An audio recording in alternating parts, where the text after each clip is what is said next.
Bon, je vous propose que le silence est toujours un petit peu angoissant. Je vous propose de commencer tranquillement donc notre second webinar organisé par la CPI. Et je remercie déjà toutes et tous de venir vous connecter, de participer à ce second webinaire donc d'une série de 3 que nous organisons. Alors, je vais juste moi changer un peu mon affichage parce que voilà.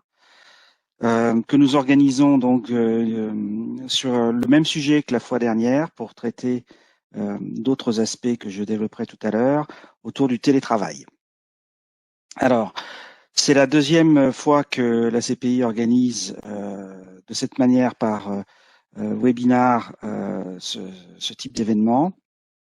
C'est les circonstances qui dictent cette forme et qui changent de nos habitudes au sens où nous avions pris l'habitude d'organiser des matinales et nous espérons bien pouvoir organiser à nouveau dès l'année prochaine ce type d'échange dans ce format quand même un peu plus convivial. Je dirais qu'il nous changera surtout parce que je pense que on a tous goûté suffisamment de la visio aujourd'hui et qu'il faut varier les plaisirs.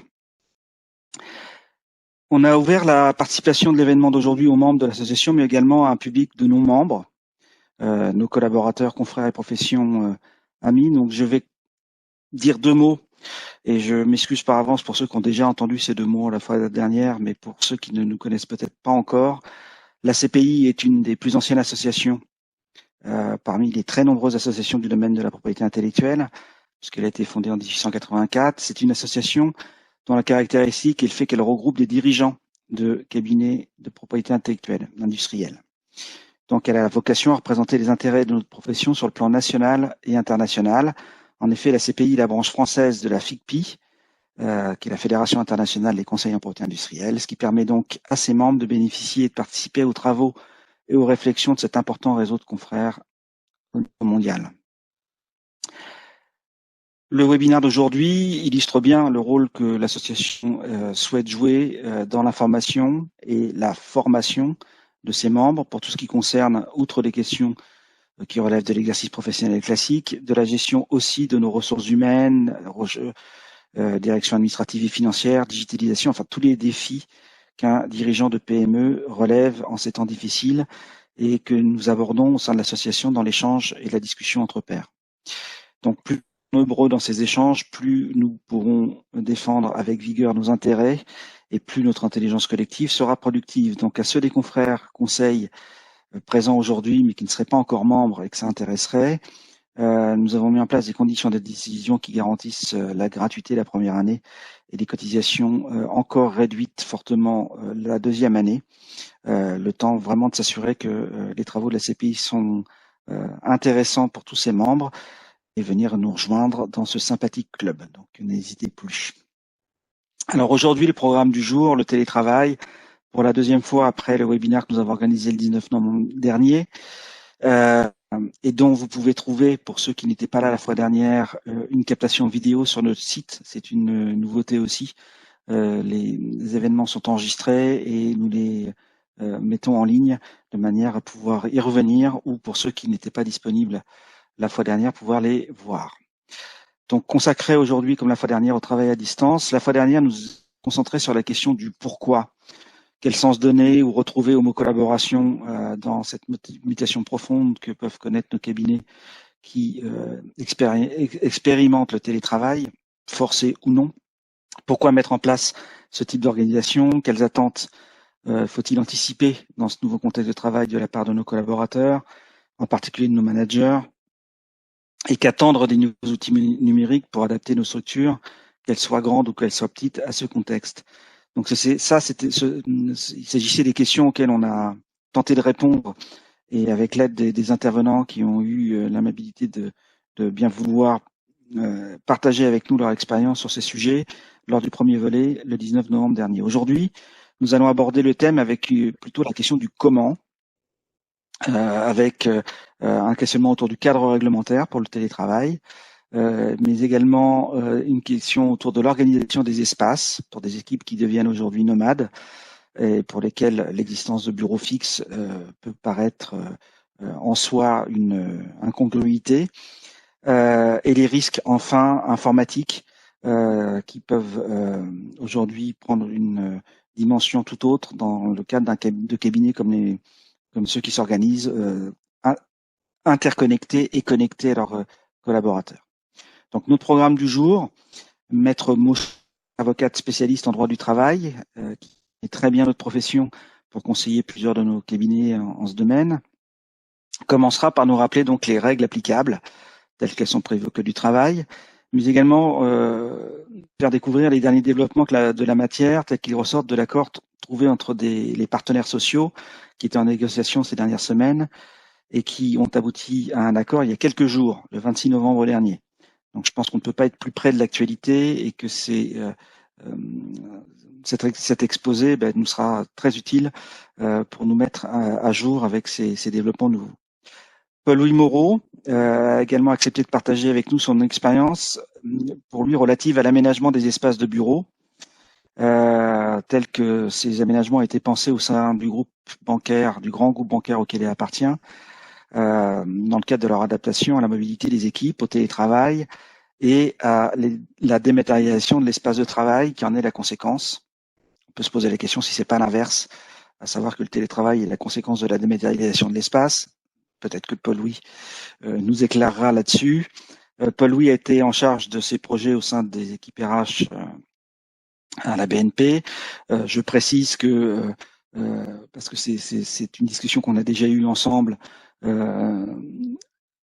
Paul-Louis aborde la question non pas à l'échelle d'un groupe comme la BNP, qui serait bien évidemment difficile à transposer dans le cadre de nos activités et de nos cabinets qui sont beaucoup plus modestes, mais dans le cadre d'équipes qui elles-mêmes au sein de la BNP, pour le coup, représentent les échelles de travail que nous connaissons nous. Donc c'est tout à fait transposable. Et je dirais en plus que Paul-Louis connaît très bien notre profession parce que c'est le seul banquier que je connais être diplômé du CEPI en tant qu'ingénieur. Donc, c'était vraiment la personne idoine pour nous éclairer sur ce sujet. Enfin, le télétravail implique la multiplication des postes connectés et cette ouverture des réseaux informatiques au sein de nos entreprises, qui vont jusqu'au domicile aujourd'hui de nos collaborateurs, ne va pas non plus sans une multiplication des risques, des cyber-risques, auxquels donc nous nous exposons massivement sans en avoir forcément totalement conscience. Donc le risque informatique en question, il a trois dimensions, une dimension technique, une dimension juridique et au carrefour de ces deux dimensions, une dimension organisationnelle.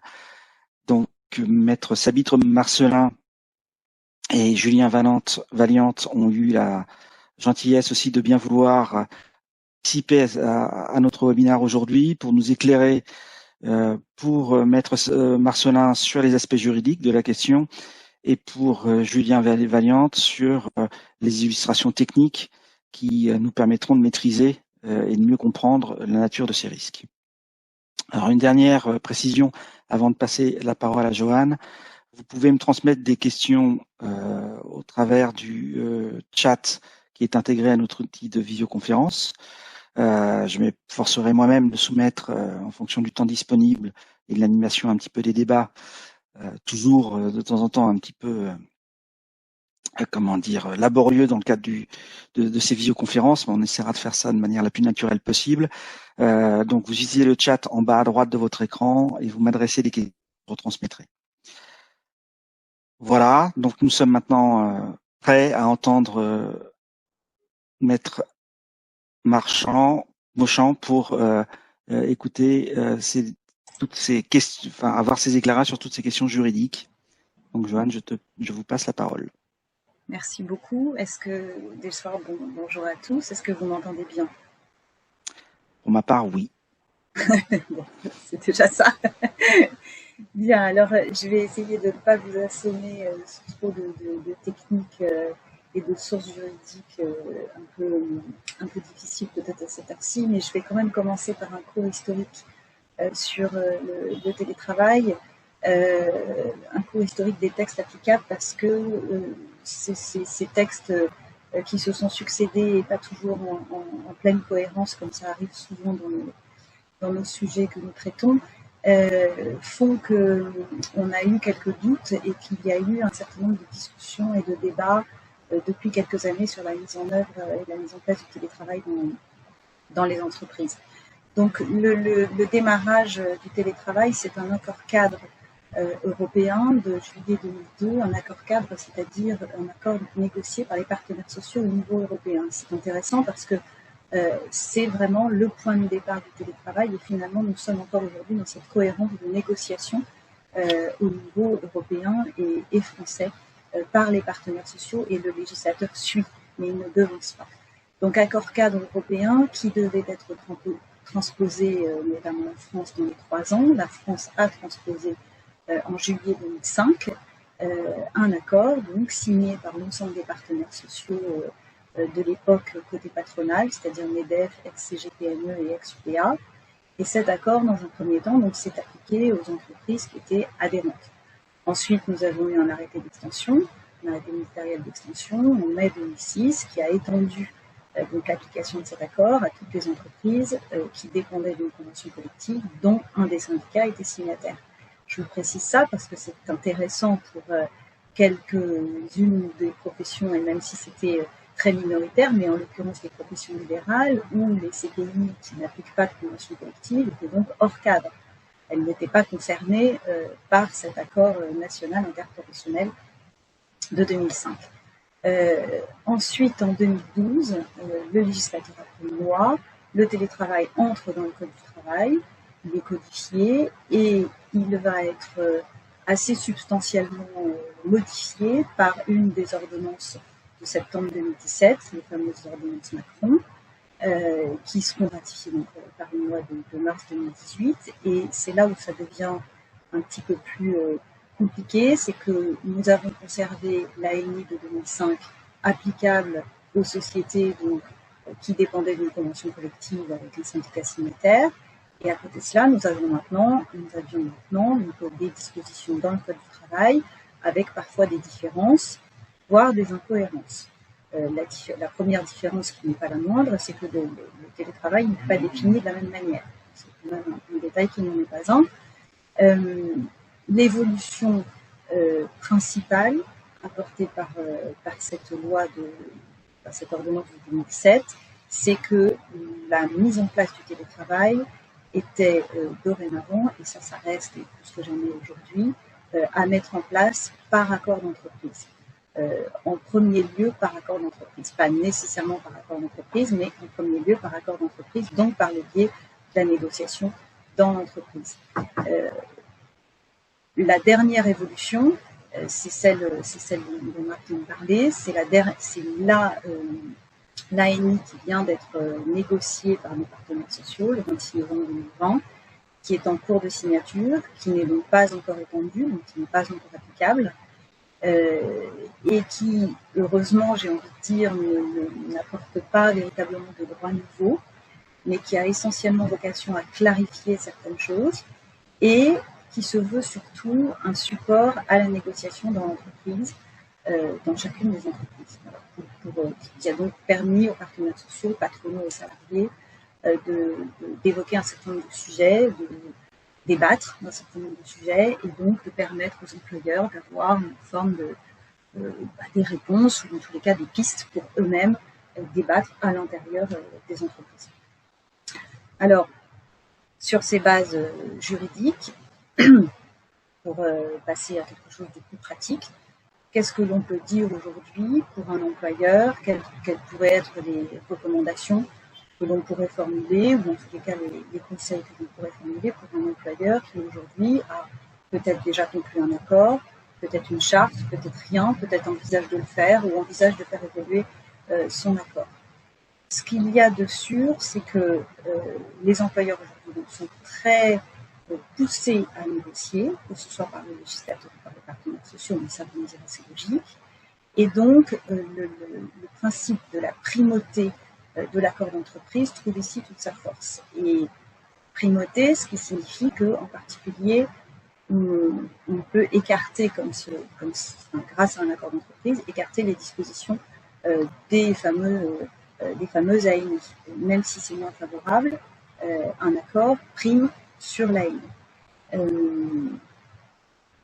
pourquoi conclure un tel accord en entreprise, quel que soit, j'ai envie de dire presque, quel que soit le nombre de salariés, pourquoi c'est, selon moi, la meilleure option pour un employeur? Je dirais pour 3 raisons. D'une part, parce que ça résout le problème de la multiplication des sources éventuellement contradictoires, tel que je vous l'ai présenté en premier lieu. D'autre part, parce que ça constitue un cadre de référence pour traiter le sujet du télétravail de manière collective dans l'entreprise, et non au cas par cas et en traitant des sujets particuliers, parce que dans ce cas, on prend le risque d'avoir des différences de traitement entre les différents salariés, des contestations éventuelles, voire des risques de se sentir discriminé. Bref, on traite le sujet collectivement, ce qui me paraît plus simple. En tous les cas, on fixe un cadre. Et troisième avantage, ça permet de traiter dans l'entreprise, selon ses propres règles que l'on a envie de mettre en place, des sujets qui ne sont pas bordés par les textes ou qui, en tous les cas, donnent lieu à interprétation. Alors, quels sont ces fameux sujets qui, en dehors des clauses obligatoires listées par le Code du travail que doit comporter un accord sur le télétravail, quels sont les sujets qui sont soit intégrés de manière obligatoire, soit qu'il est conseillé d'intégrer, et en tous les cas sur lesquels il est conseillé de réfléchir, et peut-être tout particulièrement parce que ces réflexions ont évidemment énormément évolué avec le premier confinement et le deuxième confinement, et donc on est aujourd'hui dans une phase où on a un certain nombre d'entreprises qui réfléchissent d'une certaine manière ou qui prolongent leur réflexion par rapport au télétravail tel qu'ils l'avaient envisagé en premier lieu. Premier sujet à aborder dans le cadre d'un accord d'entreprise et à réfléchir, ce sont, j'allais dire, les lieux du télétravail. En réalité, au départ, on disait le lieu de télétravail. Aujourd'hui, nous sommes passés peu à peu au lieu avec un mix de télétravail. C'est-à-dire qu'on n'est plus seulement sur un télétravail que l'on envisage au domicile de salariés, mais on a beaucoup d'autres situations qui se sont présentées, soit parce que le salarié dispose d'une résidence secondaire, d'une maison familiale, etc., où il a souhaité ou il souhaite ponctuellement pouvoir se rendre quand il est en télétravail, soit parce qu'un salarié souhaiterait aller dans un espace commun de coworking ou autre, soit même parce que on voit, on pressent, on sent déjà même peut-être un mouvement de déplacement, de mouvement d'un certain nombre de salariés et de personnes de manière générale, des grandes agglomérations pour aller vers de plus petites agglomérations et changer de mode de vie suite à l'année que nous venons de passer. En termes, pour un employeur, cette question du lieu et des lieux de télétravail a un véritable impact, d'une part sur les frais induits par le télétravail, parce que on s'est rendu compte à l'usage que, évidemment, les employeurs avaient anticipé un certain nombre de frais, mais les frais qui n'avaient pas été anticipés, c'était les déplacements. Et les déplacements, non pas pour aller de banlieue à Paris, mais parfois pour aller beaucoup plus loin.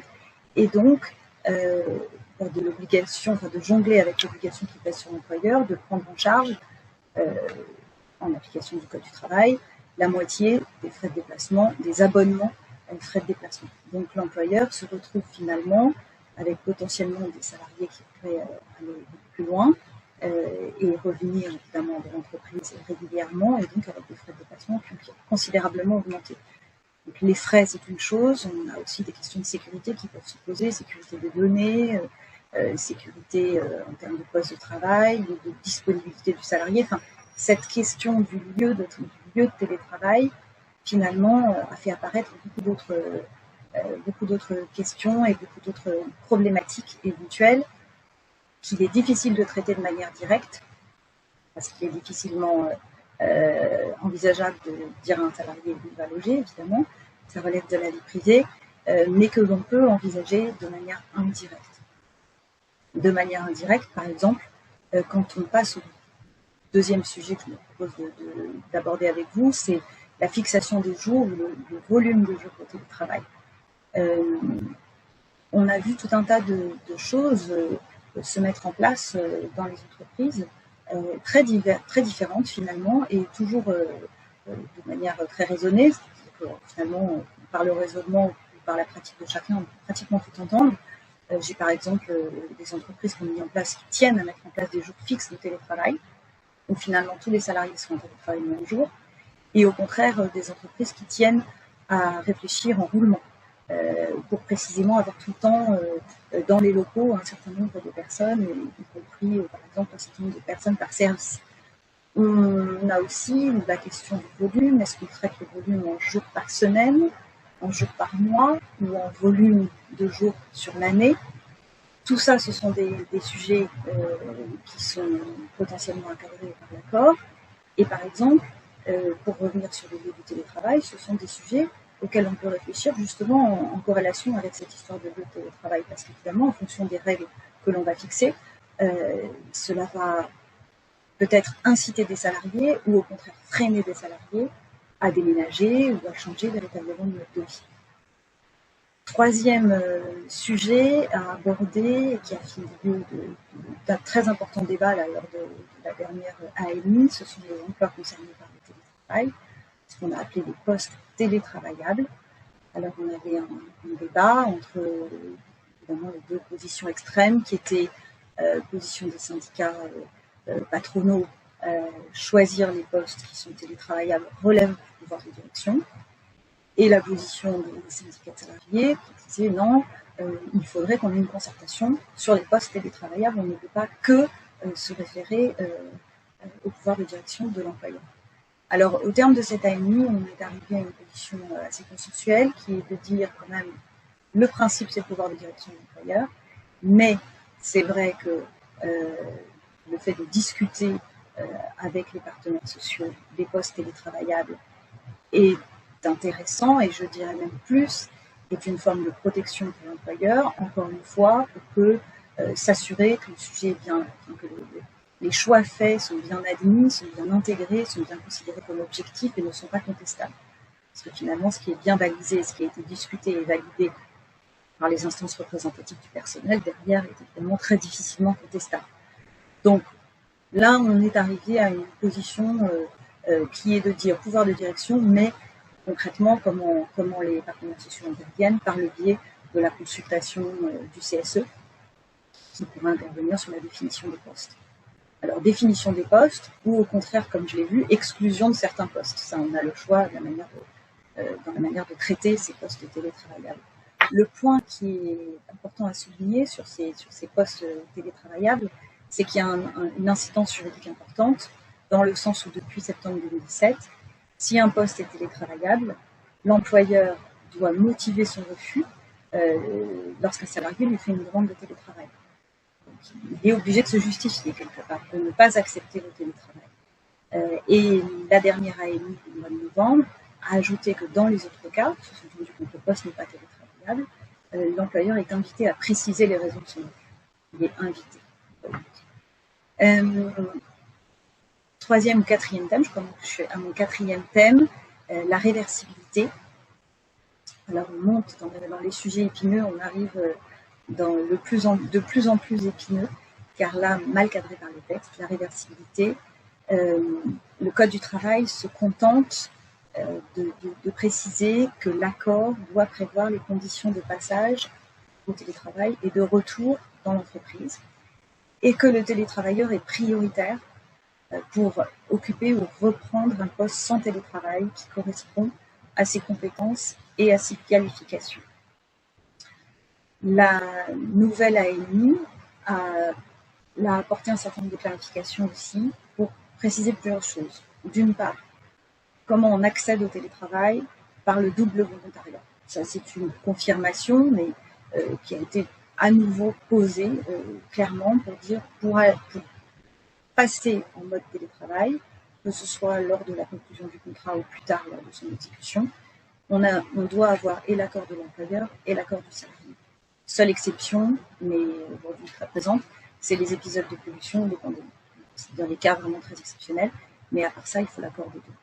Maintenant, pour la sortie du télétravail, sujet parfois délicat, il y a deux choses qu'il faut avoir en tête. D'une part, et l'AMI le rappelle, ce n'est pas dans le code, mais ça peut être inséré dans un accord, précisément. Je pense que c'est une clause intéressante. Le principe d'une période d'adaptation. d'un mois, 2 mois, 3 mois, peu importe. Et puis, deuxièmement, pour la sortie du télétravail, l'ANI fait une distinction entre le télétravail qui a été prévu à l'embauche et le télétravail qui s'est mis en place postérieurement. Lorsque le télétravail a été prévu dès l'embauche, l'ANI confirme finalement la règle proposée par le Code du travail, qui est de dire que le salarié a seulement une priorité à un emploi vacant dans l'entreprise, dans les locaux d'entreprise, emploi correspondant à sa qualification et à ses compétences. En revanche, si le télétravail n'a pas été prévu à l'embauche, mais a été mis en place postérieurement par accord entre le salarié et l'employeur, alors là, le salarié doit retrouver son poste dans l'entreprise. Donc évidemment, c'est beaucoup plus exigeant pour un employeur. Sachant que, dernière précision, l'employeur, et c'est confirmé par l'ANI, a toujours la possibilité de faire revenir ses salariés ponctuellement dans l'entreprise. Et ça, pour le coup, c'est son pouvoir de direction. Dernier point, et là je suis vraiment au top du sujet épineux, ce sont les conditions de travail. Et là, c'est là où l'accord prend aussi tout son intérêt. D'une part, c'était des sujets qui sont beaucoup apparus à l'occasion du premier confinement quand on était sur un télétravail massif. La question des frais qui doivent être pris en charge par l'employeur, oui ou non. Alors, on a eu un certain nombre de discussions. Par exemple, sur les tickets restaurants, les discussions sont beaucoup venues de la succession de la position du gouvernement via les fameuses FAQ qui étaient régulièrement publiées sur le site du ministère du Travail et qui changeaient en écrasant la version précédente. Mais par exemple, c'était loin d'être le seul cas, mais sur les tickets restaurants, la position a changé assez régulièrement. En réalité, quand on se réfère au texte du Code du travail, qui n'a rien à voir avec le télétravail, mais sur les frais professionnels et surtout la jurisprudence ancienne et tout à fait régulière sur le sujet, le principe est assez simple. À partir du moment où un salarié engage des frais en lien avec son activité professionnelle et avec l'accord de son employeur, ces frais doivent être pris en charge par son employeur. C'est le principe des frais professionnels. Donc, évidemment, la conséquence, c'est qu'il n'y a pas tellement de doute sur le fait que l'employeur doit prendre en charge un certain nombre de choses. Mais la question, c'est que ça peut induire un coût qui n'a pas été anticipé, ou en tous les cas qui semble lourd à un employeur quand il a un certain nombre de salariés en télétravail. Sur les tickets restaurants, c'est pareil, c'est-à-dire que le gouvernement a lui évolué, mais en réalité, quand on regarde les principes essentiels du droit et puis la jurisprudence là aussi, il n'y avait pas énormément de questions à se poser, de l'ordre que l'on doit appliquer le principe d'égalité entre les salariés, qui était d'ailleurs prévu de manière générale sur les droits collectifs dans le cadre du télétravail. Et s'il y a des tickets restaurants dans l'entreprise pour les salariés quand ils sont sur place, il faut qu'ils soient pris en charge de la même manière quand les salariés ne sont pas sur place.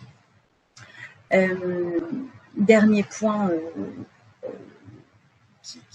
qui mérite évidemment d'être évoqué et traité dans un accord, c'est l'obligation de sécurité de l'employeur, comme vous le savez très probablement, qui est très lourde en droit social, qui est ressentie comme telle par les employeurs, en particulier tout ce qui est prévention des risques psychosociaux ou santé du salarié.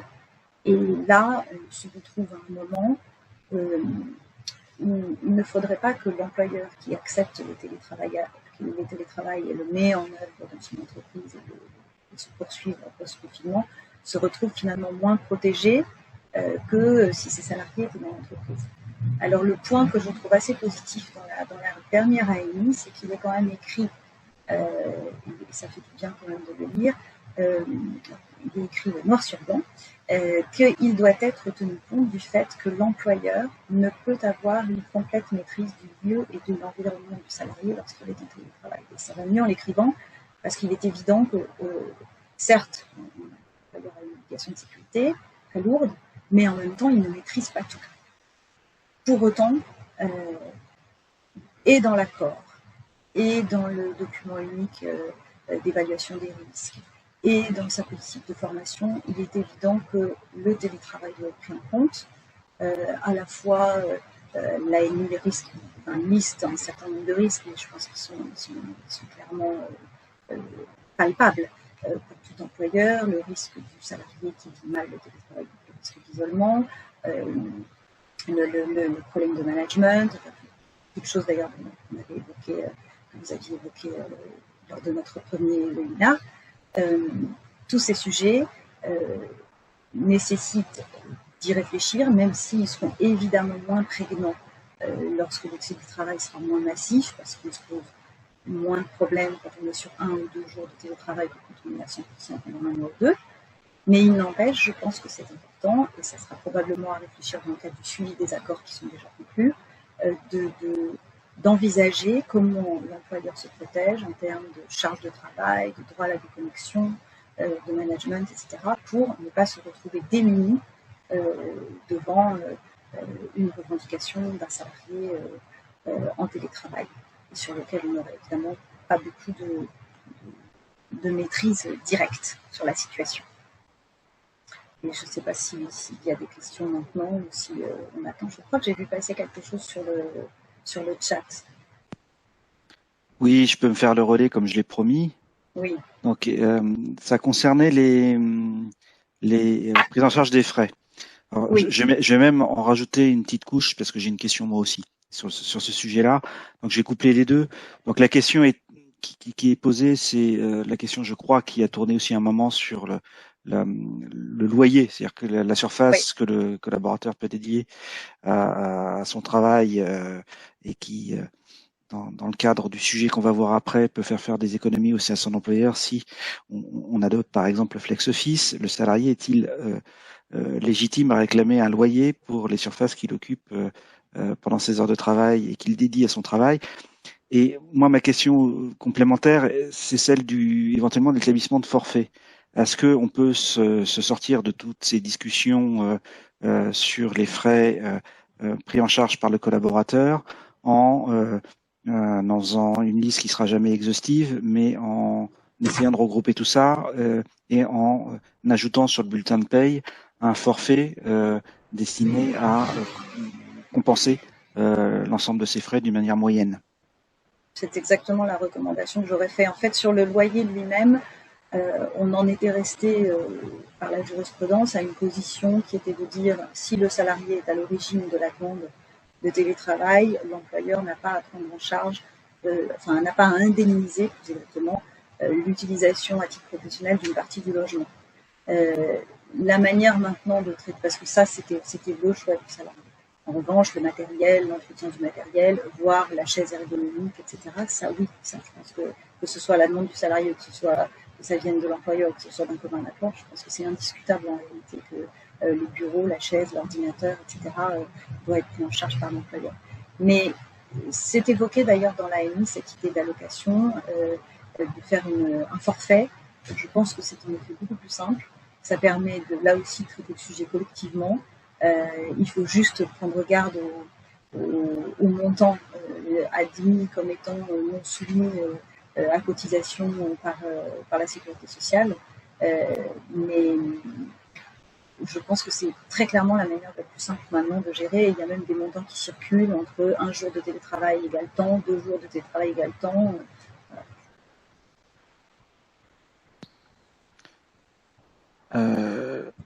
Une autre question, si je peux me permettre aussi, qui m'est inspirée par les points que vous avez abordés. La question du double volontariat et de la réversibilité. Est-ce que le fait qu'on déclare un poste non télétravaillable, dans la mesure où si on le déclare télétravaillable, a priori, il faut justifier son refus. Si on fait l'inverse, est-ce que le fait qu'on soit avec son salarié d'accord sur le fait que malgré le caractère non télétravaillable, conformément à l'accord qu'on aurait signé de son poste, on a trouvé une manière de faire qui le rend pour lui télétravaillable, est-ce qu'on pourrait déroger par ce biais-là et inverser un petit peu de ce point de vue, ou est-ce que c'est une solution compliquée et absolument pas plus sécurisée? C'est un nid à ennui, je dirais. Enfin, Parce qu'une fois qu'on a défini, alors après, reste à voir comment on définit les choses dans l'accord, parce qu'on peut émettre des nuances, peut-être avoir des postes télétravaillables à 100% et d'autres qui ne le sont pas. Enfin, à voir comment c'est rédigé dans l'accord. Mais disons qu'une fois qu'on a cadré les choses, c'est très difficile de faire des exceptions, parce que évidemment, ça sera contestable, surtout si on le fait pour l'un et qu'on ne va pas le faire pour l'autre, forcément. Oui, ni à contestation, je pense qu'on peut dire. Le plus simple, ce serait de modifier l'accord, évidemment, ou de modifier le poste, au choix. eh bien, merci beaucoup, Johan. Je pense que tout ça est effectivement éclairant et ces derniers développements avec les dernières RNI, effectivement, invitent tout le monde à revisiter un petit peu les cadres qu'on a pu mettre en place. Je l'avais dit la fois dernière, je le rappelle, avant le confinement, à l'occasion du sondage qu'on avait fait au mois de mai dernier, à peu près un tiers des répondants, un peu moins, 20-25% des répondants avaient indiqué avoir mis en place un cadre d'organisation du télétravail et 60% s'interrogeaient après. Donc je pense que toutes les questions qui ont été soulevées là sont des éléments qui sont très importants pour mes confrères parce que c'est effectivement des questions d'actualité. Merci beaucoup. Je vous en prie. Paul-Louis, donc la question du télétravail amène, et on l'a déjà évoqué, on y a fait des allusions, le poste de travail, le travail à domicile et en creux, potentiellement des bureaux vides, comme on en a tous là en ce moment, inoccupés. Alors aujourd'hui, dans un cadre un peu particulier qui est le confinement, mais dans le cadre d'un télétravail organisé avec 1, 2, 3 jours par semaine où les salariés sont amenés à travailler ailleurs qu'au bureau, bien évidemment, à un moment donné, ça pose la question de savoir comment on utilise ces locaux, comment on les aménage. Et c'est une question que des entreprises ont abordée avant qu'on soit tous confrontés à la question avec le confinement.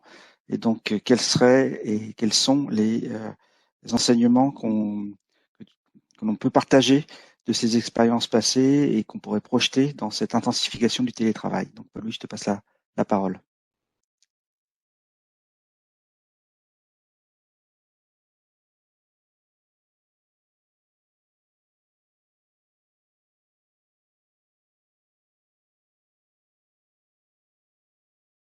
Oui. Il faut rétablir le son.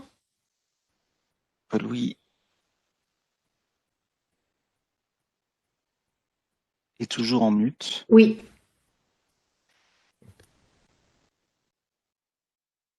Comme on dit, la télé, ce sont les joies du direct. Est-ce que déjà on peut projeter par ailleurs, parce que peut-être que Paul-Louis se bat avec son partage de documents. Voilà. Ça s'appelle meubler. Voilà, on a des images. Et maintenant, Paul-Louis, à toi de prendre la parole. Là, on t'entend pas.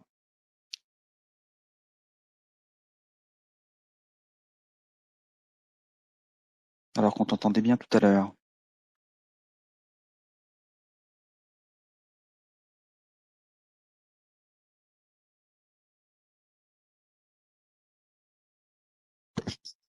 Allô? Oui. Est-ce que vous m'entendez? Oui. Merveilleux. Je suis désolé. Il y a eu un... Non, mais c'est bien. Bien par le téléphone. Tu joues un petit peu avec mes nerfs, mais c'est très bien. On a... Ça met du suspense. Je te passe donc la parole. Voilà, merci Marc, je suis désolé de ce changement parce que voilà, j'avais pensé sécuriser par le téléphone, mais finalement je reviens par le PC. Le digital, ça nous oblige à être agile dans l'usage des moyens. Voilà. Donc merci pour l'introduction. Effectivement, je travaille chez BNP Paribas et j'ai l'occasion d'abord de commencer par les méthodes de travail au début des années 2000 et déjà ce qu'on appelait Internet, avant d'appeler ça le digital, on se préoccupait de l'impact. Ça, c'est en 2015, et je vais l'aborder après, il y a eu un programme de digital working dans le groupe sur l'introduction des nouveaux outils comme ceux qu'on utilise aujourd'hui, et j'en avais la charge du déploiement dans le pôle de métier où j'exerce, et en 2017, on a accompagné ça ou complété par un programme qui s'appelle Flex Office, j'en parlais aussi, de transformation des lieux de travail, et j'ai pu superviser donc ce passage dans ces nouveaux lieux et l'arrivée du télétravail. Les deux sont arrivés ensemble. Donc auprès des équipes, c'est à peu près 300 personnes dans un immeuble 5 étages. Donc vous voyez, comme le disait Marc, dans un environnement, si on raisonne par plateau, une soixantaine de personnes sur un plateau. Donc là, on se rapproche des activités type des professions libérales. Et enfin, je vais essayer de vous présenter ces retours en ayant en tête les activités de propriété intellectuelle. J'ai eu la chance de faire le CEPI, le brevet, il y a quelque temps, et donc c'est une profession avec laquelle j'ai gardé beaucoup de contacts depuis. On a eu quelques sujets à traiter, et enfin j'ai une culture familiale de profession libérale, donc je pense aussi avoir en tête ce que c'est que travailler dans ces professions. Alors, n'hésitez pas à interrompre ou poser des questions. Le 4 éléments que je vais vous commenter: les outils du digital working, les lieux de travail et les codes du digital working, c'est-à-dire comment est-ce qu'on y travaille au sens en équipe et notamment l'aspect managérial, et enfin de terminer sur le lien social au travail à partir du moment où à la fois on change les outils, on change les lieux, mais on change aussi l'organisation de la journée. Voilà. Alors, slide suivant. Quelques mots sur les outils de travail, donc les outils du digital working. Si c'est possible de passer à la slide suivant. Voilà, merci beaucoup. Donc, très concrètement, je vais décrire l'avant-après et puis quelques commentaires. Avant, c'est-à-dire on avait, comme vous l'avez en tête, des PC fixes, un téléphone fixe, et puis on travaille avec du papier, donc des paperboards, des feutres, et pas de moyen de travailler hors les murs. Encore une fois, je l'ai exercé chez BNP Paribas dans des activités donc de bureau, beaucoup de production intellectuelle. Moi, je fais partie d'une activité de supervision sur des filiales. Donc, imaginez, c'est du reporting, c'est du projet, et en ça, c'est l'activité intellectuelle comme dans la profession que vous exercez. Après, on a donc un laptop par personne, c'est-à-dire un PC portable. Les tablettes ont été réservées aux membres de COMEX parce qu'ils se déplacent plus. Voilà, donc en considérant que la lecture de leur mail est encore plus facile.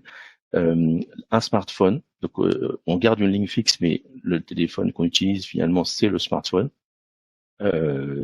Des plateformes collaboratives comme celles que vous utilisez aujourd'hui, type SharePoint, et puis des tableaux interactifs, c'est-à-dire non plus des paperboards, mais des grands écrans qui, dans les salles de réunion, permettent en tactile de faire passer des slides ou de dessiner tout simplement, et ça remplace tous les post-it. Alors, ça c'est pour vous donner très concrètement le cadre de ces outils, et quand on les voit et quand on pense comment on y travaille, eh bien effectivement, il y a plus du tout le lien avec le lieu de travail, puisque avec votre PC portable, avec votre téléphone portable, vous pouvez travailler de où vous souhaitez. Et puis, comme il n'y a plus de paperboard, tout ce qui est projeté sur ces écrans interactifs peut communiquer, enfin être vu à distance.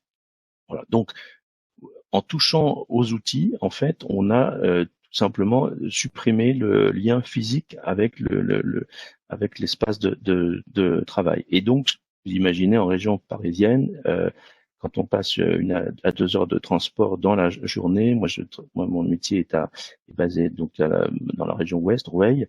Beaucoup de collaborateurs viennent de la région est, et vous pouvez penser qu'à ce moment-là, évidemment, se pose la question dans la tête de chacun: pourquoi je fais 2 heures de RER, puisque finalement tout ça, je peux le faire depuis chez moi. Donc les outils créent cette opportunité de nomadisme, je veux dire, enfin cette possibilité. Alors, donc très naturellement, c'est poursuivi, si vous l'avez sur un slide, la réflexion sur les lieux de travail. Donc on a appelé ça le flex office, qui revient à, alors toujours pareil, très factuel, vous imaginez un plateau, chacun a une position fixe. Dès que vous changez de poste, on vous réaffecte un nouveau bureau, un téléphone, 15 à 20% des positions, c'est-à-dire des sièges, sont dans les salles de réunion, et l'essentiel donc est à des positions fixes. Et enfin, vous n'avez pas de possibilité de travailler hors les murs, à nouveau, sauf quand on se déplace, et comme on a une activité internationale, c'était le seul moment où on était en dehors. Après, il y a un projet groupe qui est parti sur des ratios de 0,8 puis descendu à 0,6 positions individuelles par personne, c'est-à-dire pour une équipe de 100 personnes, vous avez 60-70 places, mais qui sont cette fois-ci libres, on appelle du free desk, donc on va occuper une place qui est disponible. Et en revanche, on a autant de places en salle de réunion que dans les lieux physiques, donc on arrive à ce ratio 50-50. Au final, il y a toujours une chaise par personne, et statistiquement, la façon de travailler fait qu'on est aussi beaucoup plus en collaboratif, donc on est beaucoup plus dans les salles de réunion, on peut travailler à plusieurs. Et on a comme ça multiplié par 4, 5 les salles de réunion, sans changer le nombre de mètres carrés, je précise. Et quant au travail hors les murs, il a été possible d'une part à domicile. Dans ces conditions-là, on avait les moyens pour le faire, mais aussi parce qu'il y a une initiative dans le groupe qui s'appelle Binomade, et on peut via une petite application réserver des endroits où aller travailler dans d'autres immeubles du groupe que ceux qu'on utilise. Et enfin, donc tout ça, c'est accompagné d'un accord de télétravail. Donc dans le groupe, originellement, ça commençait par le télétravail, mais tout de suite, ils ont adapté l'environnement de travail, parce que les personnes seraient moins présentes et reviendraient plus pour du collaboratif, pour du collectif. Et l'accord de télétravail, donc comme ça a été précisé avant, nous donne un nombre de jours, c'est 1 à 2 jours par semaine, qui est à la fois à la demande du collaborateur, mais avec la validation du manager. Et même, on va plus loin, on dit que c'est l'équipe ensemble qui doit caler comment peut fonctionner le télétravail. On y a droit quand on a plus de 6 mois dans le poste. Il y a une petite indemnité qui correspond, c'est symbolique, mais voilà, par jour de télétravail. Et puis, dans le cadre du confinement, vous pouvez imaginer confinement accéléré, enfin, on avait droit à 1 à 2 jours, c'est devenu obligatoire pour être 100% en télétravail, mais donc ça a intensifié cette pratique, et les règles qui avaient été fixées, le matériel, etc., et l'adaptation du management a très bien fonctionné pendant le confinement. Voilà, donc une dotation de matériel, au sens où ça devenait obligatoire absolument d'avoir un PC portable et un téléphone et un casque pour se connecter, considérant que la conversation est plus facile et mieux comprise avec ce type de matériel. Donc ça a été mis en place avant le confinement. L'impact du confinement a été fait que on a plus de télétravail au retour du confinement, et donc on est déjà en train de réadapter ces lieux pour encore plus avoir d'espace qui est dédié à du collaboratif, à travailler à plusieurs. Alors ensuite, les codes du digital working, c'est-à-dire un petit peu comment est-ce qu'on manage. Parce qu'une fois qu'on a dit ça, donc vous voyez que l'unité de lieu, elle n'existe plus puisqu'on n'est plus sur le même lieu. L'unité de temps et d'action, elle n'existe plus vraiment puisqu'on traite beaucoup plus de choses en parallèle et à distance. Or, on sait bien qu'il faut à la fin bien rétablir une unité de lieu, temps et action pour que tout fonctionne. Donc, pour ça, le management avant, donc mode un suivi à la tâche, donc plusieurs fois dans la journée, et donner tous les jours au collaborateur ce qu'il a à faire, le manager étant un expert dans son métier.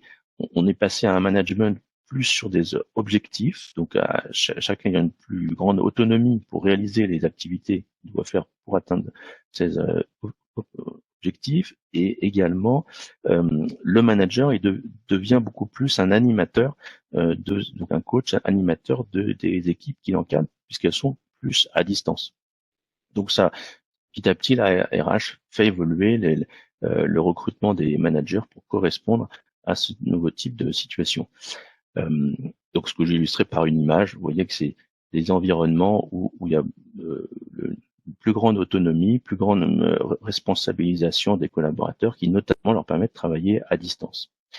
Voilà, donc pour conclure, la dernière page est pour vous dire, et le lien social. Donc vous voyez qu'à la fois On a donc ce qu'on appelle le digital working, cette omniprésence du digital via le smartphone, et notamment à distance, mais aussi dans le lieu de travail. Et pour autant, on a bien vu, et le confinement l'a encore amplifié, besoin de se voir en face à face pour tout ce qui est travailler ensemble, c'est-à-dire faire des projets, c'est-à-dire les activités de formation, évidemment, aussi de développement de compétences, encadrement, de coaching, et tout l'événementiel qu'on peut avoir en interne ou avec des externes. Donc, le lieu, évidemment, ce lien social doit être absolument préservé et finalement utiliser le digital parfois même pour l'amplifier. Et pour ça, c'est ma conclusion, c'est d'absolument finalement raisonner hybride, c'est-à-dire physique et le digital, ce qu'on appelle donc le digital, le figital, le physique plus le digital, et cette réunion donc des deux, du physique et du digital, permet de réconcilier les unités de temps, lieu, action, et ça, comme ça a été très efficace dans le monde du commerce et dans les environnements de bureau, comme on l'est, comme vous l'êtes, c'est cette solution aussi qui montre la voie d'être à la fois savoir articuler ce qu'on fait à distance, mais aussi ce qu'on fait en présentiel et garder des lieux pour ça, qui sont des lieux principalement où se concentrent tous les échanges à plusieurs et même une hybridation entre des choses qui se font sur place et quelques personnes à distance qui peuvent y participer. Voilà ce que je voulais vous présenter et vous partager sur notre expérience à la fois des nouveaux outils du digital, de l'environnement de travail FlexOffice et tout ça en mode de télétravail, travail à distance. Merci beaucoup, Paul-Louis. Merci beaucoup.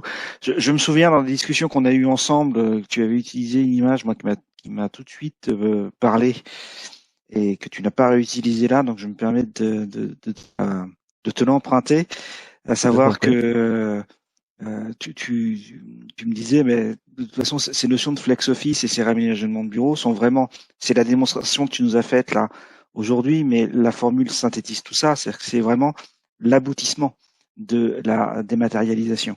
Au même sens que aujourd'hui, tous les débats qu'on a autour d'Amazon et de la dématérialisation du commerce, et le fait que la boutique du coin de la rue souffre beaucoup parce que finalement nos habitudes de consommation ont totalement basculé sur le digital, la dématérialisation de notre environnement de travail, c'est quelque chose peut-être psychologiquement qu'on a découvert, ou même dans le monde réel, on l'a découvert avec le confinement. C'est des choses dans lesquelles on avait peut-être du mal à se projeter tellement c'est entre guillemets extrême. Mais c'est vrai que la dématérialisation, à un moment donné, fait disparaître le lieu physique de travail en tant que tel, ou en tout cas le bureau fixe avec effectivement son téléphone et son numéro de poste associé. Et c'est quelque chose, quelque part, qui est dans une logique attachée non pas à l'organisation du travail, mais bien à la digitalisation de l'économie. Tout à fait. Ouais, tout à fait. Moi, je considère effectivement que la digitalisation trouve son aboutissement dans la réorganisation des lieux physiques.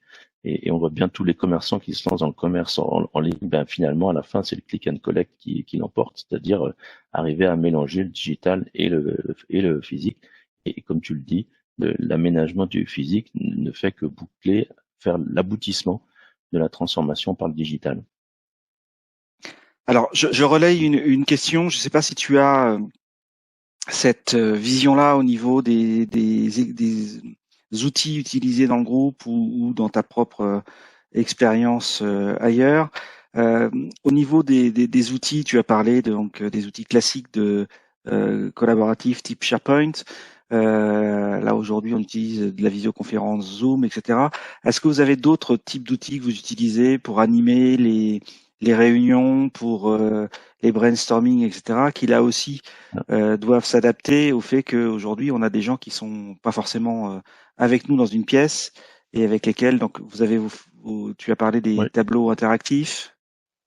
Oui, tout à fait. Donc il y a des solutions très intuitives à la fin, donc on adopte facilement, qui permettent d'animer à distance des réunions. Ça peut servir pour des projets, mais ça peut servir pour le management, qui est l'équivalent de post-it qu'aurait utilisé le manager dans des réunions. Donc Ça, il y a des petits outils, et c'est vrai qu'il faut pas hésiter à les utiliser via le smartphone en particulier, mais ça se projette sur les PC. Des choses comme Klaxoon, par exemple, c'est ça? Klaxoon, voilà, typiquement. Après, je vais pas faire de pub pour l'un ou l'autre, mais Klaxoon, C'est pour effectivement, donner un peu pour donner des une clés, idée. voilà. Klaxoon illustre exactement ça, et ça fonctionne très très bien. On l'a utilisé, voilà, c'est vraiment une belle solution. Après, il y a des choses tout simplement, ça peut être d'utiliser par exemple pour avoir un lien et faire réagir une équipe, le principe de sondage, donc on peut utiliser ça. Et puis, je pense, mais ça on commence juste, et on le connaissait avec Teams, c'est que petit à petit on quitte le mail et on va sur les conversations comme comme Teams le permet. Et dans une conversation, on met les documents. Si vous allez voir autour du chat dans Teams, vous pouvez mettre des documents, avoir des comptes rendus de réunion, tout est intégré, c'est une espèce de super WhatsApp. Et je pense que c'est comme ça que le management va vraiment bien s'adapter dans le digital. C'est à la fin avoir un outil où il a une conversation par grand sujet, les acteurs autour. Et comme ça, tout est réuni, les documents, les remarques, le live, la vidéo, et c'est un tout en un. Et je pense voilà, c'est le type usage qui va s'imposer. Pour ceux qui ont suivi l'actualité récente, la société qui a démocratisé ces outils qui effectivement ont été repris dans Teams, c'est la société Slack, et qui vient d'être acheté pour plusieurs dizaines de milliards par la solution de CRM par Salesforce. Salesforce, voilà. Ce qui témoigne, voilà, de l'ancrage dans l'environnement et de la généralisation complète de ce type d'outils, puisque ça en devient des outils stratégiques pour les éditeurs de logiciels. Absolument. Voilà. Et merci encore. Et la transition du digital au cyber-risque est toute trouvée. Donc, je vais passer la parole à Maître Marcelin et Julien Valiante pour nous éclairer justement sur tous ces risques auxquels on s'expose quand on a suivi les conseils de Paul Louis et qu'on a dématérialisé son bureau. Est-ce qu'on travaille en sécurité et quelles précautions doit-on prendre? Donc, je vous passe la parole. Merci Marc et bonsoir à tous. Donc avec Julien Valiante, nous allons aborder la question de la confidentialité, la sécurité dans un environnement de télétravail. Alors, je me présente rapidement, je suis avocate associée dans le cabinet DLGA. Je conseille les clients sur des questions de droit du numérique et de cybersécurité. Je laisse Julien se présenter.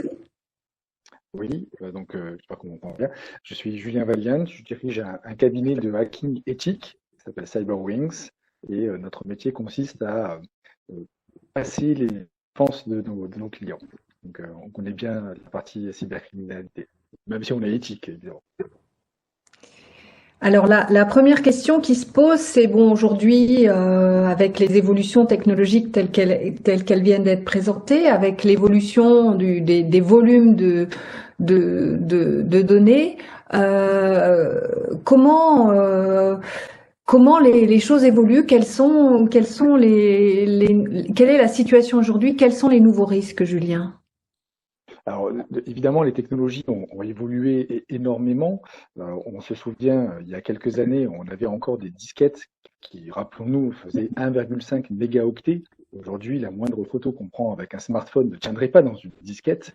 Et on estime qu'on fabrique aujourd'hui, on fait transiter, notamment au niveau des réseaux informatiques que sont Internet, en une journée autant d'informations que toute l'histoire de l'humanité jusqu'aux années 2000, en une seule journée, entre les emails, les SMS, les vidéos qu'on peut regarder, etc. Donc, évidemment, l'information est omniprésente, l'information est nécessaire, elle est nécessaire au niveau des activités de nos entreprises, elle est nécessaire aussi pour les individus. On commence même à avoir des phénomènes psychologiques, on appelle ça le FOMO, le Fear of Missing Out, c'est-à-dire la peur d'être déconnecté, de rater des informations parce qu'on est déconnecté.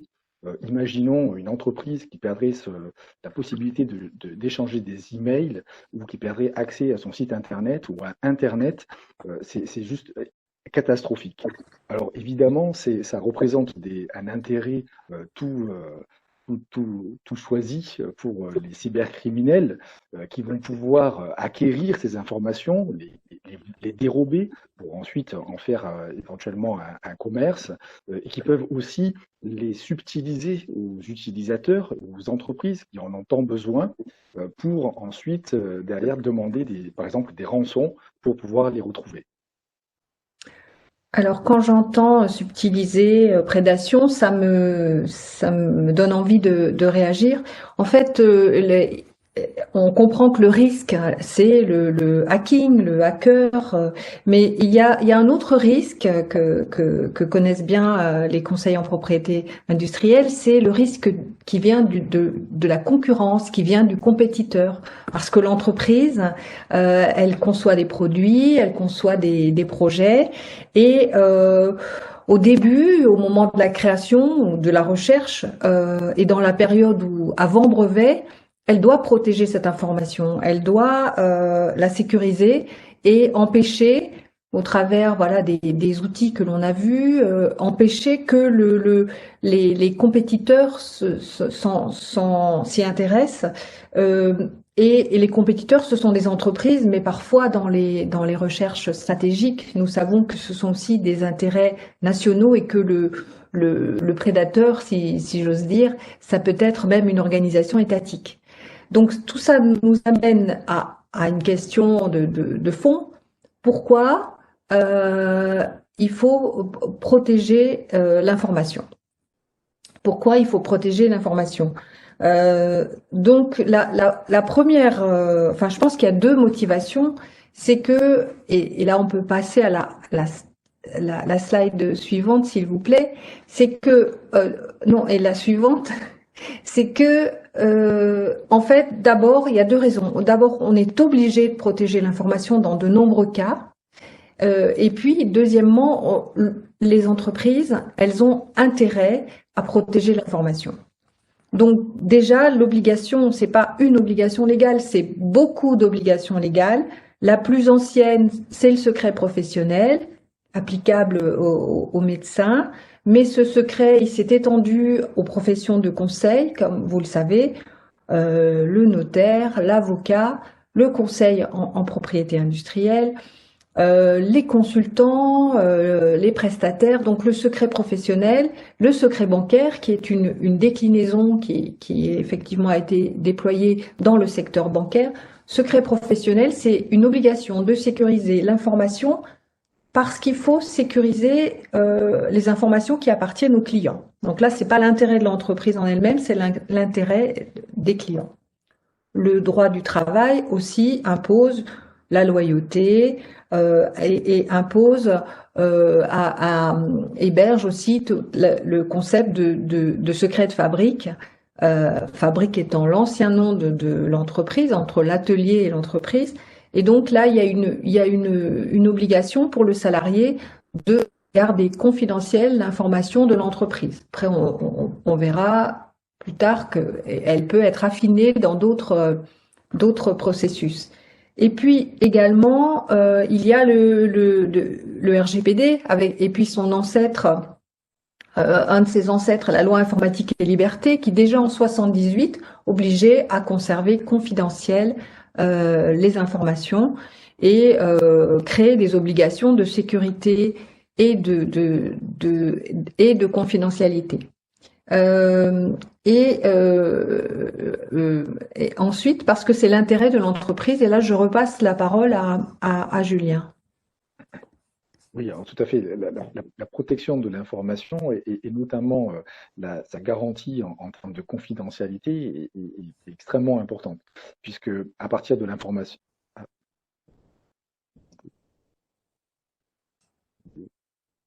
Pardon, ça a coupé. L'information. Donc, l'information est extrêmement importante à protéger, autant sur sa partie confidentialité, puisque à partir de l'information, on peut accéder à du renseignement. Et la différence entre l'information et le renseignement est que le renseignement est l'information utile à des fins pour la finalité de celui qui va l'accaparer.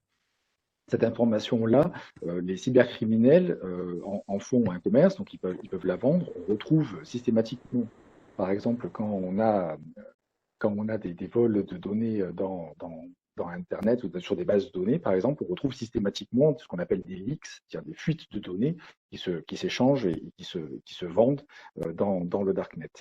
Parmi ces informations, qui ne soient pas protégés par cette confidentialité, on peut avoir notamment des informations de connexion, d'authentification, des identifiants, d'identifier mots de passe. On peut avoir des informations comme par exemple les adresses email qui permettent d'envoyer des campagnes de phishing ou des campagnes de spam, et les cybercriminels en font un commerce et vendent ces campagnes-là. Donc la cybercriminalité est très intéressée par ces informations, et si on n'y prend pas garde, on va droit à des problèmes. Ces informations, de moins en moins, on les sépare de moins en moins entre la sphère publique et la sphère privée, puisque les choses sont plus poreuses qu'on pouvait avoir auparavant. Par exemple, quand on a un système d'authentification qui demande, quand on a perdu son mot de passe, de répondre à une question secrète qui est l'enseignante qu'on avait quand on était au collège, c'est de l'information personnelle finalement auquel on va avoir accès. Des mots de passe aussi, quand on les analyse, on se rend compte qu'il y a énormément d'informations personnelles. C'est des prénoms avec des dates de naissance ou le nom du chien. Et si on croise ça avec des informations qu'on peut acquérir, par exemple au niveau des réseaux sociaux, c'est une vraie problématique. Donc, cette information qu'on doit protéger par des critères de confidentialité, elle passe pas nécessairement uniquement par des choses qui sont techniques. On peut y accéder simplement avec un coup de téléphone, en se faisant passer pour un recruteur, en faisant passer des faux entretiens d'embauche, ou alors en se faisant passer pour un étudiant qui a besoin de faire un mémoire et qui va interviewer quelqu'un dans une entreprise pour avoir des informations pour son mémoire. Mais derrière, la finalité peut être complètement différente.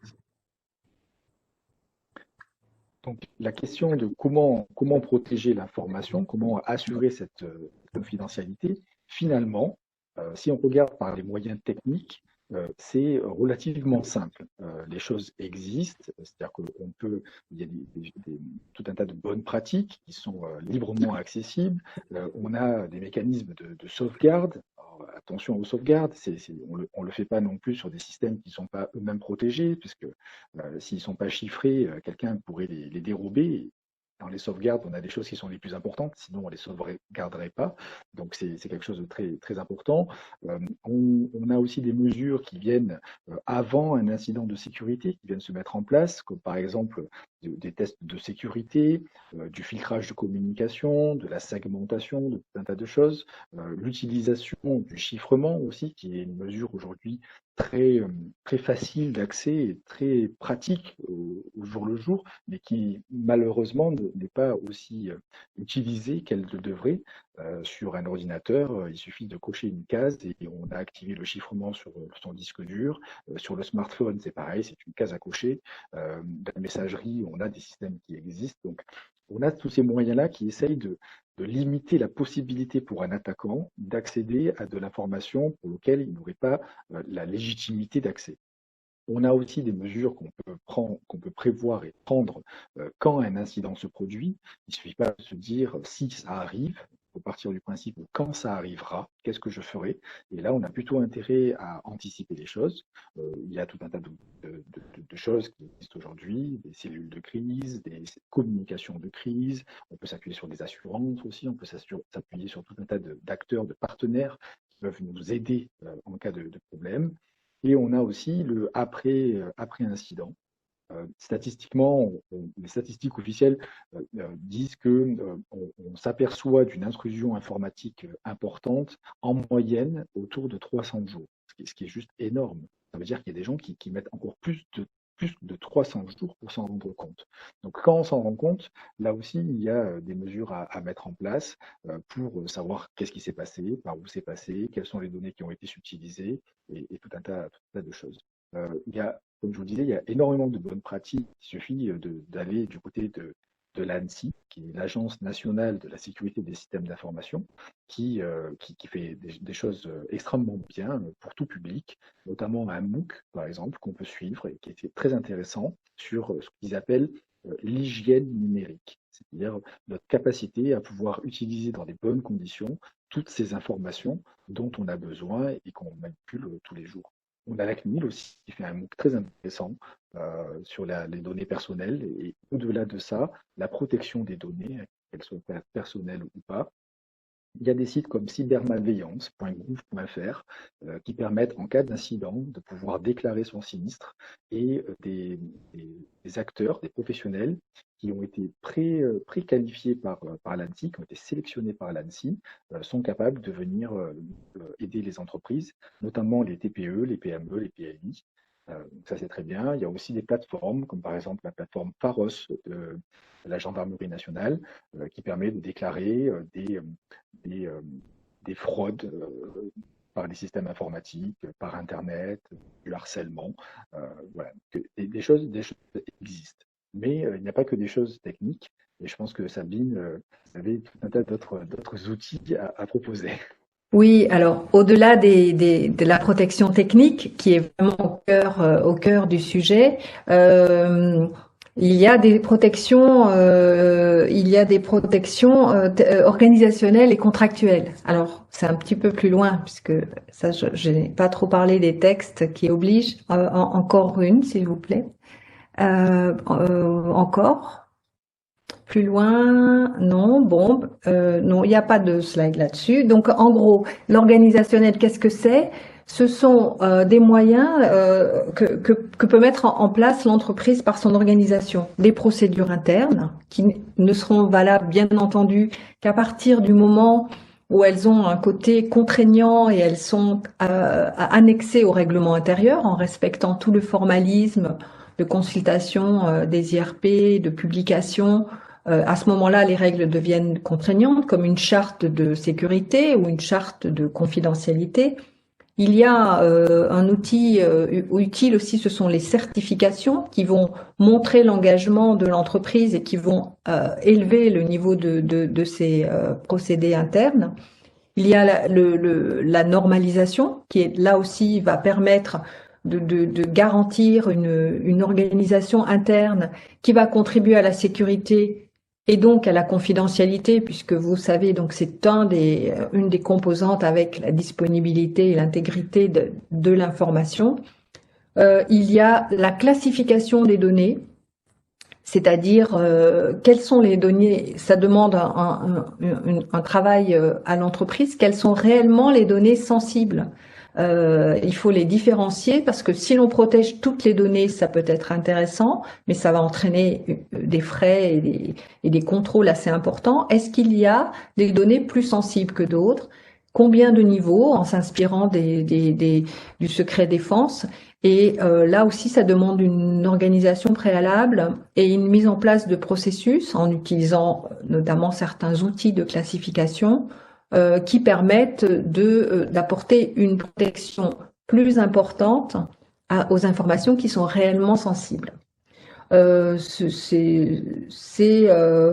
Voilà, en gros, les obligations liées à l'organisation. Il y a aussi tout un pan d'outils qui sont les outils juridiques, c'est-à-dire comment, avec des contrats, des clauses contractuelles, on peut renforcer la confidentialité. Alors nous avons plusieurs acteurs. Déjà, le salarié lui-même doit être informé de sa responsabilité et de quelles informations sont confidentielles. Donc, ça peut être une clause, de confidentialité dans le contrat de travail, même si on a vu tout à l'heure qu'il y avait déjà une obligation globale. Là, on aura une obligation plus formelle, plus détaillée. Ça peut être aussi d'autres types d'obligations pour le salarié, comme non-concurrence. Et ça, c'est un autre débat plus large. Et puis, il faut prendre des précautions avec ces prestataires, c'est-à-dire les sociétés qui vont, par exemple, héberger les données ou les sociétés qui vont intervenir sur la maintenance, parce qu'elles aussi pourront, bien sûr, avoir accès à des informations sensibles. Donc, ce ne sont pas nécessairement des clauses, mais déjà des précautions et des analyses de risques qui peuvent être effectuées avant même le choix d'une société. L'actualité nous montre que la localisation des données compte énormément. Si les données sont hébergées chez un prestataire américain ou une filiale d'un prestataire américain, l'invalidation du Privacy Act que vous avez vu par la Cour de justice de l'Union européenne a été cet accord entre l'Union européenne et les États-Unis sur la protection des données personnelles a été invalidé parce que aux États-Unis il existe des lois de surveillance et que celles-ci sont applicables même pour les filiales. Donc et là on revient à ces questions de confidentialité. Qui peut accéder aux informations? Même si là on parlait des données personnelles, la problématique est similaire. Qui peut accéder à mes informations lorsque celles-ci sont stratégiques? Donc il y a la clause de localisation, on a parlé d'archivage, est-ce que je peux contraindre mon prestataire à archiver, à détruire les informations lorsqu'elles ne sont plus à jour. Et puis il peut y avoir d'autres conséquences dans les contrats. Par exemple, si mon prestataire travaille sur des données très sensibles, est-ce qu'il vaut pas mieux utiliser le procédé de règlement des litiges par l'arbitrage plutôt que par les voies judiciaires qui vont nécessairement rendre mon litige public à un moment ou à un autre lors des débats ou des publications des décisions. Donc, la confidentialité, ce n'est pas uniquement une question de clause de confidentialité, d'accord de confidentialité, ça nécessite, comme Julien l'a expliqué, une approche beaucoup plus large pour que l'entreprise connaisse quelles sont ces informations confidentielles, sensibles, et puis fasse une analyse des risques, toutes n'ont pas la même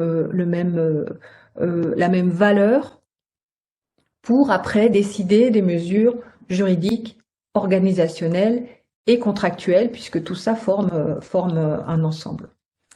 Et donc, j'en arrive à la conclusion. Aujourd'hui, nous avons vu que le risque est plus important parce qu'il y a une concurrence accrue, parce qu'il y a une menace en matière de cybercriminalité qui est croissante, parce qu'il y a une exigence de la part des régulateurs, du législateur et des régulateurs pour à la fois renforcer la confidentialité et élever le niveau des sanctions.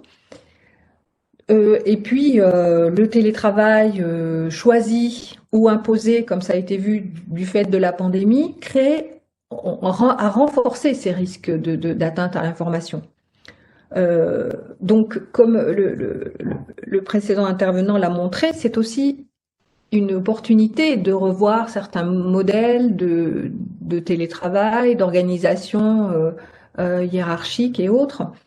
Et donc, comme je souhaite pas conclure en étant pessimiste, je connais un proverbe qui dit que en cas de vent difficile, certains vont construire des murs et puis d'autres vont construire des moulins. Donc, je voudrais terminer sur une note optimiste. Je vous remercie. Merci. Merci beaucoup, le temps que je retrouve l'accès à mon micro. J'aurais des petites questions. D'abord, peut-être pour Vincent. On fait un métier de conseil dans lequel souvent on nous reproche d'avoir des listes de préconisations et de bons usages très rationnelles et très complètes, mais les clients souvent nous disent: vous êtes gentils, mais on n'a ni le temps ni l'argent de mettre tout ça en place. Et je pense que devant les problématiques de sécurité, c'est un petit peu ce qui peut paralyser, parce que alors déjà, je trouvais très intéressant effectivement que vous indiquiez que même si ce sont des menaces entre guillemets technologiques, la réponse n'est pas systématiquement à aller chercher de ce côté-là. Ça peut soulager un peu déjà de cette pression qu'on peut ressentir à l'idée de dire bon, bah, maintenant il va falloir revoir l'ensemble de mes systèmes informatiques. Mais si on ne peut pas tout faire, est-ce qu'il y a malgré tout, et peut-être justement sur ces réponses non technologiques, des choses par lesquelles il est important de commencer ou qu'il faut absolument faire lorsqu'on ne peut pas tout faire. Ah oui, tout à fait. Alors, effectivement, les réponses sont pas technologiques, même si les technologies sont un outil, mais c'est un outil qui vient au service de l'homme, hein, encore une fois. Et on n'évalue pas la sécurité d'une cité à la hauteur de ses murailles, mais plutôt à la contribution de ses citoyens. Et c'est vraiment un outil qui serait imposé, mais qui serait pas compris et qui serait pas accompagné dans son usage, serait un outil qui serait inefficace. Et quand on fait des attaques informatiques, ce qu'on vise, c'est à essayer de manipuler quelque part l'utilisateur ou exploiter une faiblesse de l'utilisateur, soit parce qu'il a mal conçu l'outil, soit parce qu'il a mal configuré, il a mal mis en service ou il s'est mal manipulé. Euh, alors, on pouvait faire des Fort Knox en termes de sécurité, mais c'est pas l'idée. C'est un petit peu comme la classification des informations. Il faut se poser les bonnes questions, et ça, le dirigeant est capable de le faire. Et on fait ce qu'on appelle des analyses de risque. On se dit quel événement pourrait se passer dans mon organisation qui me ferait peut-être disparaître, perdre des marchés, perdre de l'argent, perdre de la crédibilité, etc. Et quand on se pose ces questions-là, vraiment précisément, on a en général 5-6 scénarios d'événements qui pourraient se manifester, qui seraient vraiment très préjudiciables. Et l'outillage, la sensibilisation, les contrats, l'organisationnel, etc., visent à limiter la possibilité que ces scénarios puissent se révéler. Donc la première des choses à faire, c'est vraiment une analyse de risque. Ensuite, une fois qu'on a identifié ces risques, on regarde quels sont les parties prenantes, on appelle ça les actifs dans le jargon, sur lesquels ça repose. Si j'ai peur de perdre mes fichiers de travail et que mes fichiers de travail sont dans mon ordinateur devient un actif très important et surtout son disque dur. Si j'utilise un disque dur externe pour y faire les sauvegardes, là du coup c'est moins grave. Si je perds mon ordinateur, j'ai toujours mes données, mais je ne pourrais pas travailler. Si par contre j'ai un autre ordinateur de secours au cas où, ben là en plus de ça, je peux continuer à travailler. Donc en fait, 80% de la sécurité, c'est vraiment du bon sens. Et on a un outil qui est fabuleux, qui fait ça à merveille et qui le fait depuis des centaines d'années, c'est notre cerveau. Notre cerveau est un outil de gestion des risques. À partir du moment où il en a la conscience, il prendra les bonnes mesures. Mais encore faut-il qu'il en ait la conscience.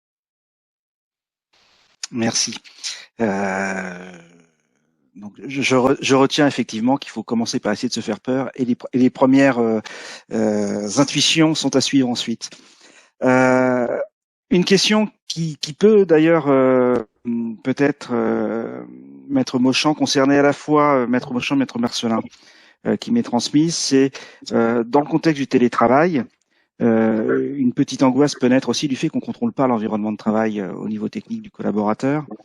Et alors on peut je retiens aussi de ce que vient de dire Vincent l'importance de la formation de tout le monde, parce que c'est effectivement on peut mettre plein de contraintes techniques et obliger les gens à passer 10 minutes avant de se connecter. S'ils n'ont pas compris comment ça marchait, il y aura la porte sera bien fermée, mais les fenêtres seront grandes ouvertes. Qu'est-ce qu'on peut imposer aux collaborateurs en télétravail d'un point de vue juridique et éventuellement quelles sont, pour impliquer un petit peu tout le monde, c'est bien d'avoir une question qui permet de boucler un petit peu la boucle par rapport à toutes les interventions.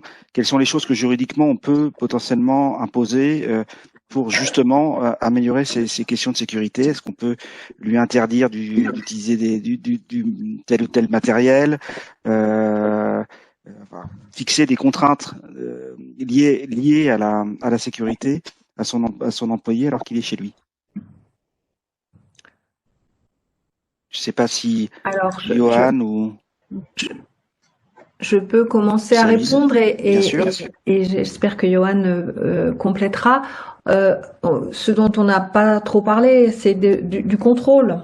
C'est-à-dire qu'effectivement, et ça avait été dit au départ, l'employeur est responsable des actions de son salarié.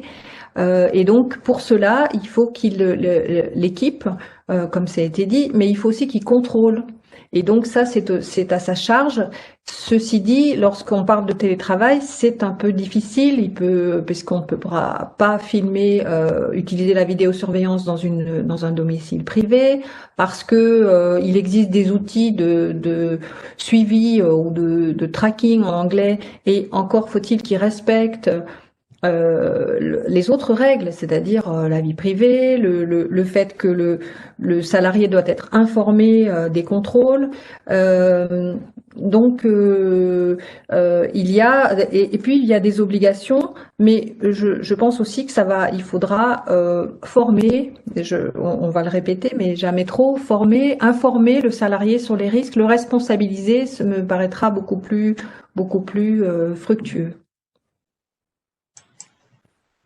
Oui, j'ai pas grand-chose à ajouter. Je pense en effet que l'employeur évidemment doit contrôler, mais quelque part comme il le fait dans l'entreprise, en termes de fuite d'informations ou choses comme ça, je suis pas sûre que le télétravail soit en dehors de l'aspect technique. Je veux dire, un salarié qui n'est pas conscient de son obligation de confidentialité, je ne suis même pas sûre que le télétravail va véritablement changer les choses s'il est tenté de faire diffuser. Alors évidemment, il y a l'ordinateur qui traîne. Ça, on inclut dans un accord télétravail, voire dans le contrat de travail, une obligation de confidentialité renforcée sur l'utilisation du matériel qui est exclusivement à titre professionnel, avec les outils de sécurité qui vont bien sur l'ordinateur. Et c'est pour ça que je pense que même si en soi c'est envisageable que le salarié utilise son ordinateur, j'ai toujours compris qu'il était bien préférable que ce soit la société qui maîtrise et qui donc soit propriétaire des outils informatiques. Moi, je l'ai constaté sur d'autres sujets que vraiment la cybersécurité, mais aussi simplement la possession des données et puis le fait de pouvoir demander à tout moment la restitution de ce matériel. Donc, je pense que c'est déjà présent en réalité quand le salarié est dans l'entreprise. Le télétravail nous donne peut-être simplement l'impression qu'on ne voit pas, mais des sujets de non-respect de son obligation de confidentialité, voire de concurrence, j'en ai eu un certain nombre quand les salariés étaient dans l'entreprise. Je ne suis pas sûre que parce qu'ils soient chez eux, on va avoir une recrudescence de déloyauté, en tous les cas, là je parle d'un acte volontaire, de la part d'un salarié. Je ne suis pas totalement convaincue. Alors, je vais vous soumettre une situation qui m'est suggérée par une des questions qu'on me transmet et qui, de ce point de vue-là, peut être intéressante, je trouve. Est-ce que l'on peut refuser le télétravail à quelqu'un? Le monde de la propriété intellectuelle est un tout petit monde. Donc, des couples de personnes travaillant chez des concurrents, ça peut exister. Considérant que effectivement, si tout le monde travaille pour le coup, à son domicile, l'information, qu'on le veuille ou non, peut circuler, même non involontairement, parce qu'on entend les conversations téléphoniques, parce qu'on voit ce qu'il y a à l'écran, etc. Est-ce que cette circonstance de dire, bah non, vous, je peux pas vous autoriser à télétravailler, parce que ça veut dire que finalement, vous allez partager involontairement de l'information avec un concurrent, parce que votre conjoint lui-même travaille chez un concurrent. Est-ce que ça, c'est par exemple une situation qui est vraiment à la frontière du privé et du professionnel, mais qui pourrait être prise en compte? Alors, dit comme ça, non, parce qu'on empiète véritablement sur la vie privée, et en plus, on part du postulat que le salarié ne respecterait pas son obligation de confidentialité qui, on va le supposer, est contractuellement prévue et même renforcée du fait de sa qualité professionnelle. Donc, compliqué. En général, on essaie de procéder par des biais dans ce cas-là, mais on va pas pouvoir prendre frontalement la situation, pas officiellement. À moins qu'il y ait des idées sur le plan cybersécurité, auxquelles peut-être je ne penserai pas, mais... Oui, Paul-Louis ? Éventuellement, je peux intervenir brièvement, parce que on va bientôt finir. Effectivement, tout ça a été très largement encadré dans nos pratiques du télétravail. À la fois, alors d'un point de vue RH, on doit déclarer les journées en télétravail, donc il y a un tracking, mais au sens pour la loi, enfin savoir où on est, que les assurances puissent fonctionner. Donc on signe une charte. Il y a des formations à la fois des managers pour piloter leur équipe, comme je le disais, mais des collaborateurs aussi, par exemple pour pas qu'il y ait de dérives sur les horaires.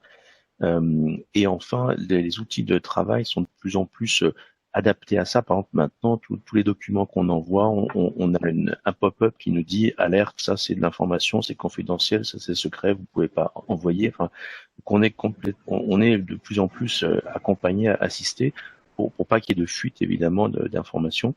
Et les managers sont sensibilisés à ça. Et enfin, comme on a des rythmes de travail où on est quand même très largement en collaboration avec les personnes à distance. Et encore une fois, il y a un moment où on revient sur place, évidemment. Dans ce rythme-là, finalement, on est quand même très vite embarqué dans son activité. Et je pense que quelqu'un qui aurait j'aurais un conjoint banquier dans une autre pièce, je crois qu'on bureau. Donc et après, il y a une conscience professionnelle qui fait que ce qu'on se serait pas dit avant, on le dit pas plus parce qu'on est dans la même pièce.